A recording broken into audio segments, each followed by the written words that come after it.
to the Salem TV News Break. I'm your host, Marie Sanders, keeping you informed of what's happening around Salem and around our nation. And once again, I am joined by Pastor Develous Bright. Who, me? Yes, you. Well, hello, Marie Sanders. How are you today? I'm doing wonderful. How are you? Doing fine. Bossing you around. Lord have mercy. Have mercy. Back we have at so work much again. fun. We're back at work again. We're back at work again. Yeah. So how was your weekend? It was great. You know, it was Juneteenth, and we had a great time. It was a wonderful Juneteenth. You all sent me a food picture. Happy Juneteenth. I like to torture her with food pictures. So what I did was I battled back, and I sent, but mine was almost all gone because I had eaten everything already. She sent me pictures of bones. I sent her pictures of ribs. She sent me pictures of bones. But I had to fight back. You know, you got to fight back. Hey, there you go. So this show will be geared around mostly Juneteenth because we are an mainly African-American church here at Salem. So why not celebrate? And last year, we were just talking about this before we came on. Yeah. What were we doing around this time last year? Oh, we were so busy at this time last year. Right after, well, actually, I was almost in a coma at this time last year because we had just finished all of the Juneteenth celebration. Woo. And last year we had a 3-day celebration with bands and worship services and a Zydeco dance. It was extremely big and complicated and fun, and we had a great time worshiping together. But we were pretty much doing it all by ourselves last year. True. And this year, it seems like the entire nation has finally come on board with Juneteenth and Salem United Methodist Church to celebrate this great Texas holiday. Exactly. It's just amazing how the difference of a year.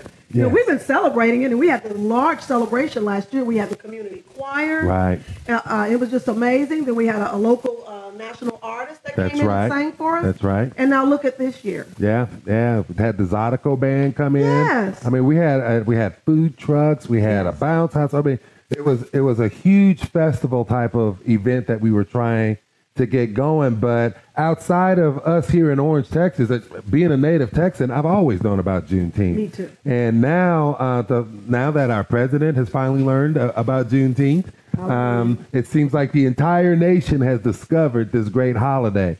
And so it was so much fun and such a pleasure to watch all of those people around the nation celebrating Juneteenth like we do here in Texas. Exactly. And the reason for us not having our celebration this year is we know it's COVID-19. Yeah. Well, it was a lot of health issues that were at risk, but honestly, those didn't come up until late in the process. It was a large process, you know, and what we attempted to do last year was much bigger than we generally do on a regular Juneteenth type of celebration.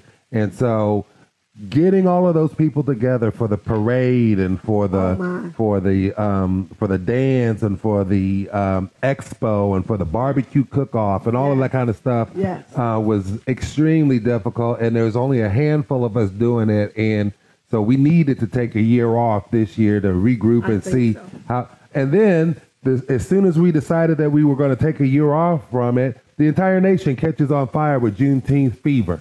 So, so it's like God said, no, you're going to have Juneteenth. And if anywhere in the nation, there should be a Juneteenth celebration. In fact, all of these folks like Rev Mal Sharpton and all of those folks on TV, they need to come to Orange, Texas to celebrate Juneteenth, because this is, other than Galveston, Texas, there's no place that is more ground zero for Juneteenth than right here on the Texas-Louisiana border in Orange, Texas. Yes, I totally agree with that. So, Pastor, do you have any stats for us on today? Any updates? Absolutely. Juneteenth. COVID-19 is still among us. In fact, it's making a resurgence in the state of Texas. Many of you have seen how there are several hot spots, and right here in Texas is one of them. If we look at our stats for this week, we can see that so far in Orange County, we can see that there are 155 confirmed cases of COVID-19 in Orange County. Among those, 3 people have died. We have also seen that the number of hospitalizations has skyrocketed in the state of Texas. On June the 23rd, there were over 5,400 brand new cases. The day before, there were only 3,200 cases on June the 22nd. That's a 2,100 bed increase in one day, and it doesn't look like it's going down anytime soon. Now, I know that our church council and SPRC have discussed coming back into the sanctuary. And last Sunday, it was my pleasure, it was a joy to have our parking lot service where we could all gather together again and worship as a family. But as you can see, right now, these numbers are going in the wrong direction for us to consider coming back into the sanctuary to worship right now. So I'm asking you to continue to be patient with us here at Salem United Methodist Church as we continue to bring you the best virtual worship service that we can. All of the information that we can gather here on the Salem TV News Break, and also reach out in more and new ways. Many of you have received, I'm sure by now, the thank you letter that I mailed to you for the Pastor's Appreciation Parade on the week prior. The gifts and the cards and the food and all of the compliments and the warm wishes are going to stay with me for the rest of this year, believe me. And I thank you all very much for your generosity. We're going to continue to send things out in the mail to increase our outreach to specifically our church members. We're going to start pushing the Salem News Break into more areas where we can bring our young people into the broadcast. And we're also going to be using a lot of the technology that you're seeing here right now to facilitate some type of virtual vacation Bible school soon. These are all things that are we've been talking about over the last few months, but now as we see that this pandemic is broadening and not narrowing, we need to broaden our idea of what we can do to continue to be a church, to do the work of the church, and to stay together during these times of COVID-19 quarantine. So once again, I want to thank you, Salem United Methodist Church, for continuing to tune in online to virtual worship and to worshiping God that way. Continuing to be faithful stewards by giving and bringing your offerings into the church, and continuing to look after one another as you stay home, wash your hands, and make sure that you keep plenty of social distance between yourselves and our most vulnerable church members. Together, we can continue to make sure that our count of positive cases here at Salem remains at a great big fat 0. And if we can do that, when we come back into the sanctuary, Marie Sanders, we will be celebrating indeed. Yes, that will indeed be a great, great celebration. Now, you were mentioning the virtual services, but Sunday was different. Father's Day was different here at Salem. Absolutely. It was a much different thing. It was so much fun to get out there and in the heat. But you know what? 9 o'clock in Orange, Texas, it's starting to get hot outside. It's still hot. It's better than 11 a.m., but 9 o'clock a.m. parking lot worship. Yes. Yes. It was wonderful. It was wonderful and a blessed time. I'm sure all of those folks who showed up in the parking lot were blessed. Thank you to Iberia Smith and Jackie Rochelle and, of course, Brother Benny Smith for serving as the liturgist for that Sunday. Amazing. Everyone just pitched in and did a wonderful job. Oh, also, thank you to the United Methodist Women for those beautiful gift bags that they gave out. Oh, that's wonderful. Yeah, they had these beautiful little gifts in there just for us dads. Right, because a lot of times dads don't really get recognized like they should. And I know they work hard. I watch this young man every day, well, 3-4 days a week. and working hard and taking care of the girls and making sure that, that they have what they need, and so you do a great job. Well, thank you. This is not in the script, but you really are doing a great job with your daughters, and it's evident to me that you love them and you want to see the best for them. You encourage their education. Yes. You also encourage their spirituality. Sometimes I'll hear him asking them questions, and he'll wait, and then he'll say, if they don't give the answer that he wants, he'll say research. And I like that. I like that. So, happy Father's Day. Happy belated Father's Day. I told you on that day, and I'm telling you again. Well, thank you very much, Marie Sanders. And thank you, all of the Salem fathers out there. And for you moms out there who are standing in for fathers, It takes a village to raise a child. It really does. And the role of father is just one of those roles that helps us to become a strong family. Yes. Well, we'll be right back after this.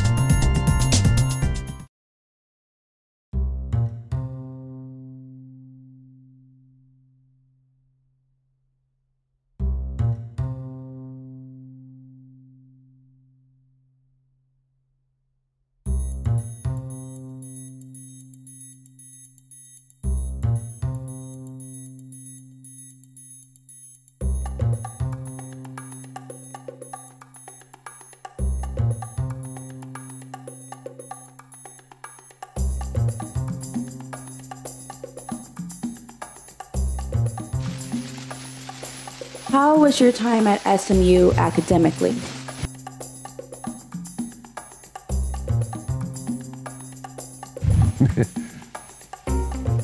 Academically, I loved seminary. I loved SMU. It was exactly what I should have done right out of undergrad. I just didn't have the sense enough to know it.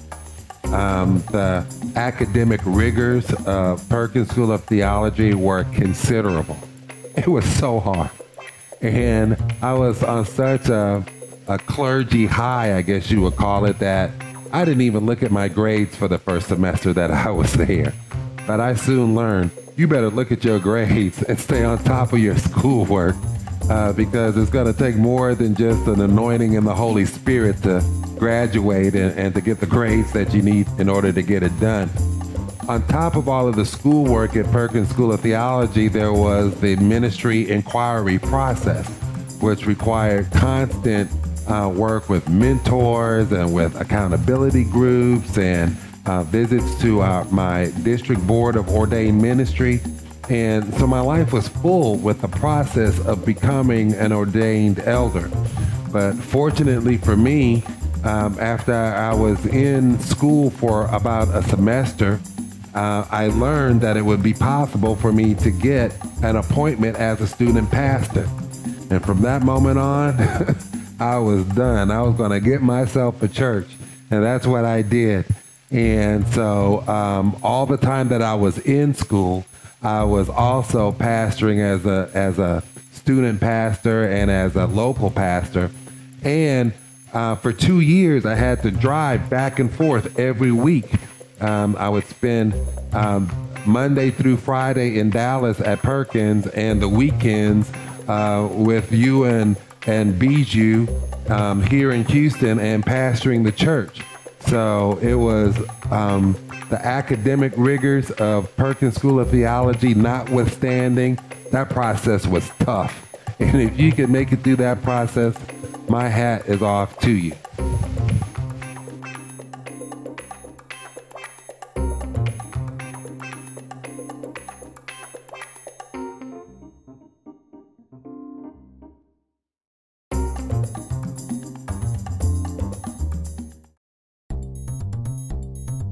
Now for this week's announcement. Our parking lot service on last Sunday was absolutely amazing. I know those that attended were happy to be back here at Salem. Special thanks to all the volunteers who helped make this happen. Just to name a few, Brother Benny Smith, Sister Iberia Smith, Sister Jackie Rachel, United Methodist Women, and all of those who helped make this a great service. Thank you all so much. Remember, next week we'll begin a new month. Worship packets for July will be available on Thursday, from 12 noon until 2 p.m. Salem, we are asking that you please pick up your packets during this time as the office is closed on Friday. Viewers for the June 21st worship service was 34, and those that actually came on the parking lot was 37. Thank you all for coming to the worship service on last Sunday. Please remember to share our videos with your family and friends and on your social media pages. The offering for June 14th was $1,120. We appreciate your liberal giving in your tithes and your offerings in the support of Salem United Methodist Church. May God continue to bless each and every one of you.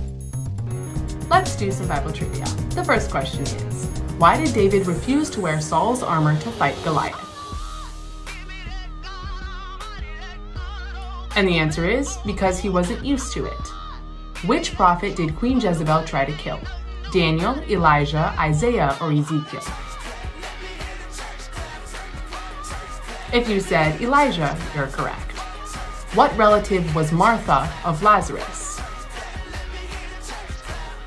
And the answer is his sister. Which of these was a tax collector? Matthew, Mark, Luke, or John?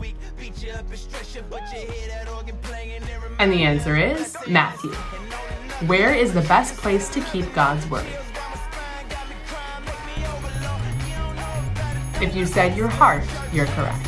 All right, that's all the Bible trivia for today. Tune in tomorrow for some more. Have a blessed day, and I'll see you next time.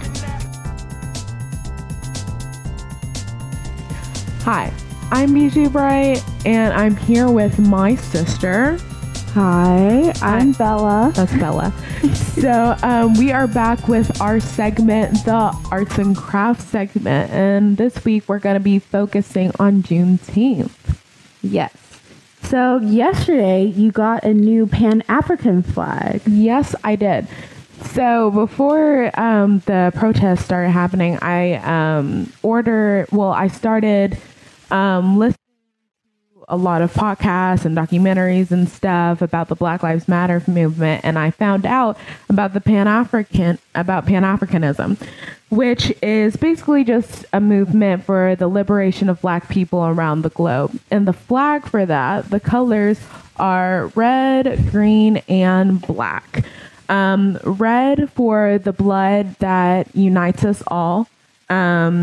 Black for the color of the people, and green for the rich lands of Africa, where we all come from. So, yeah.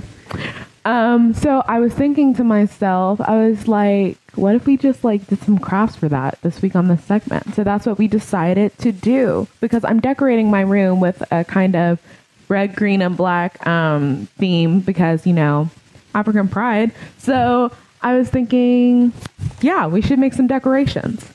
So here we have some red, black, and green lanterns that are actually really easy to make. Bella, you want to explain? All right. So what we have are here these lanterns, and all you need are some balloons and a water bottle. So basically what you do is you get an X-Acto knife or just any other knife, and you cut slits down the water bottle. Kind of like this.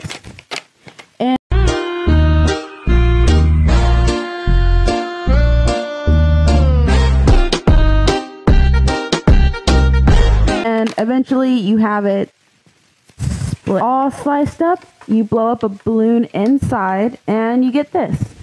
A nice little lantern. And if you want to, you can attach some streamers to it just inside like this. And we have red and green here. We actually weren't able to see any black streamers. So instead we just got some ribbon. This is still connected, but still. Anyways. But that way you can have some Pan-Africanism in your home. Pride all over your room, especially with Juneteenth. And I think this is the year that we really do need to focus on Juneteenth, It's good to know where we come from. So, this is something you can hang up in your room. That's really cool. I'm thinking about doing the same thing for mine. So if you guys make these, make sure to send it in at salemtvcares@gmail.com so we can see how it looks. We'd love to see yours. Yeah, that'd be really cool. So, and then we were thinking for the food segment, we could do something for Juneteenth even more. So that's what we're gonna do next. See you there. See you there. Grab some Oreos. You'll need about 36. Either put them in a Ziploc bag or a food processor and crush them. It should look something like this. Grab about a spoonful to save for later. Grab about 8 ounces of cream cheese and mix it in. After mixing, it'll look something like this. Now you'll need a baking sheet and line it with parchment paper. Roll the mixture into a ball and place it on the sheet. Make some space in your fridge and leave them in there for about 30 minutes. Meanwhile, grab another bowl and pour in some white chocolate chips. Put it in the microwave for about 30 seconds. Take them out and mix them around and repeat this until they're melted. After 30 minutes, take them out and put them on a stick. Now they're ready to be dipped in chocolate. Just like that. Put them back onto the parchment paper and pour your Oreo crumbs on them. They're gonna end up looking something like this. So yummy. Put them back into the fridge for 10 more minutes and they're done. Let's try them. Okay, here we go.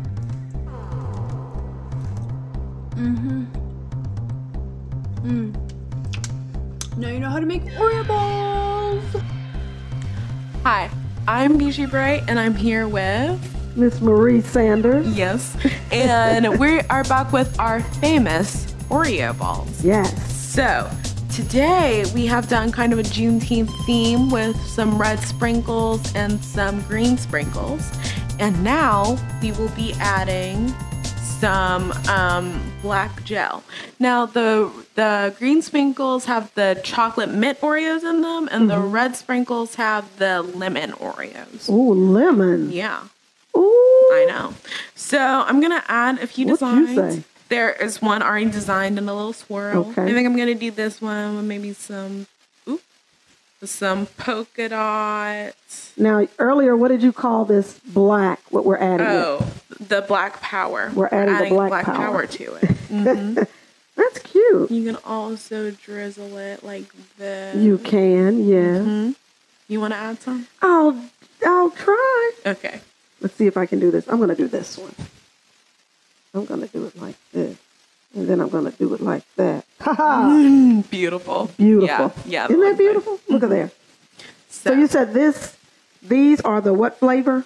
This is the lemon, the ones with the red sprinkles, Okay. and the one with the green sprinkles are the chocolate mint. Okay. Why wait any longer? Why? Yeah. You should probably get into that. I think so. I think I'm going to try the lemon one. You're going to try the lemon? Yeah. I'll try one of the mint. You said this is the mint? Chocolate milk. Yeah. Chocolate mint. Mm-hmm. Here we go. Here we go. So, cheers. Cheers. We love this. It's crunchity. Mm-hmm. I can still taste the Oreo cookie, though. This is literally like lemon pie. Ooh. This is like lemon pie. This is like those refreshing peppermint patties. Everybody doesn't like those, but I do. Mm-hmm. This is good. Mm-hmm. That's my favorite word. I forgot. Mm-hmm. And it's so cute. This is so good. It is so cute. Can you see that in that angle? Probably not, but I'm just so excited. Yes, and the sprinkles, they don't overpower.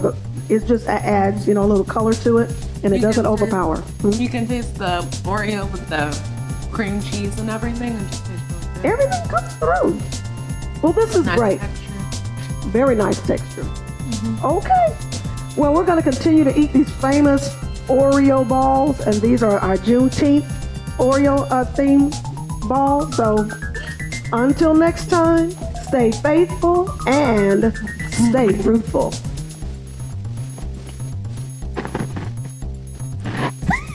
Oh, I'm sorry.